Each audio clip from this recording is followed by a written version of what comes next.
Kasus penganiayaan terhadap dua korban bernama Taufik dan Aji oleh 5 orang pelaku di kota Tasikmalaya, Jawa Barat yang terjadi pada Minggu 17 November 2024 silam berbuntut panjang. Anggota DPR RI fraksi PDI Perjuangan, Rieke Diah Pitaloka menduga bahwa Polres Tasikmalaya Kota yang pada saat itu dipimpin oleh AKBP Joko Sulistiono telah melakukan salah tangkap. Pasalnya, menurut Rieke, salah satu anak yang ditetapkan sebagai tersangka pada kasus itu tengah berada di Jakarta saat kejadian. Rieke mewanti-wanti supaya polemik kasus seperti Vina Cirebon tidak terulang kembali. Hal tersebut disampaikannya pada saat rapat dengar pendapat umum bersama Komisi 3 DPR RI di Gedung Nusantara 2 Kompleks Parlemen Jakarta pada Kamis 30 Januari 2025. Mulanya, para pelaku diringkus kurang lebih 2 minggu setelah peristiwa pembacokan terjadi, tepatnya pada Sabtu 30 November 2024, ketika pihak kepolisian menggelar razia minuman keras di salah satu warung.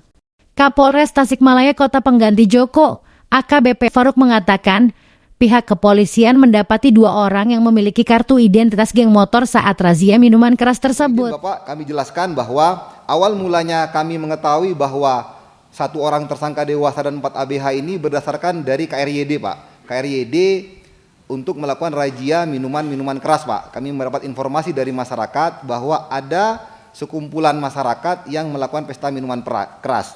Setelah kami datangi, mohon izin Bapak, itu ada 2 orang yang kami dalami karena memiliki kartu identitas geng motor. Nanti kartunya kami sampaikan di akhir, Pak, izin. Setelah itu kami dalami dan mereka sendiri yang menyatakan bahwa mereka melakukan pembacokan, Pak.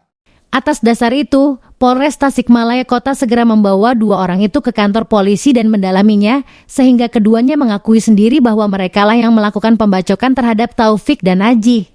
Selanjutnya, 2 orang ini juga menginformasikan 3 pelaku pembacokan lainnya kepada polisi, sehingga Polres Tasikmalaya Kota segera menangkap ke-5 pelaku itu di hari yang sama. Setelah pengakuan kedua pelaku tersebut pun, pihak kepolisian segera melakukan konfirmasi dengan mengirimkan foto keduanya kepada korban pembacokan yang bernama Taufik.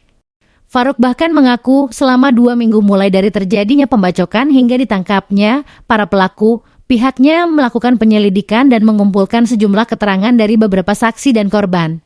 Setelah ditangkapnya para pelaku, Polres Tasikmalaya Kota segera melakukan gelar perkara dan menerbitkan surat perintah penyidikan dan surat pemberitahuan dimulainya penyidikan untuk kejaksaan.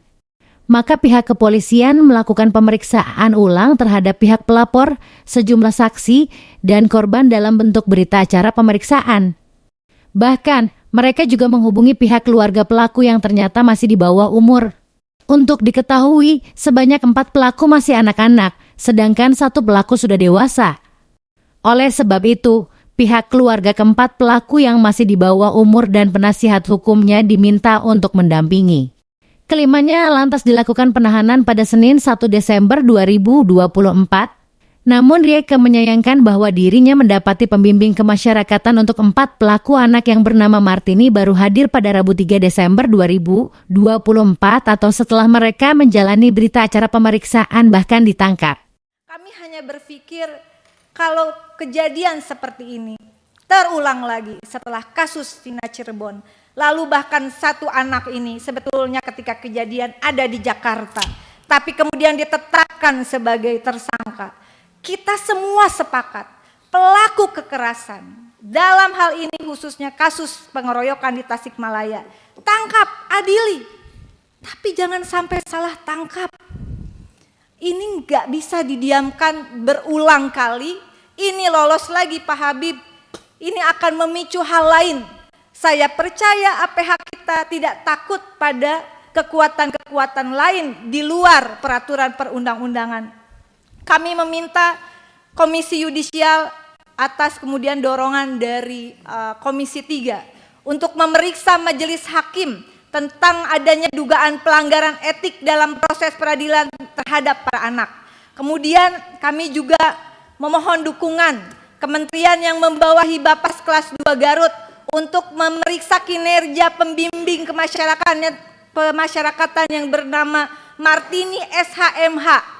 Hadirnya baru tanggal 3 Desember, BAP-nya tanggal 30 November.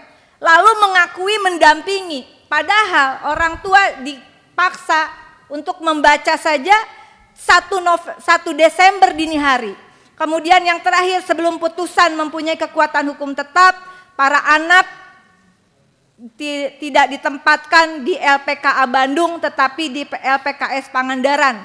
Karena ini kami mengajukan upaya banding, teman-teman kuasa hukum mengajukan upaya banding ke Pengadilan Tinggi Bandung.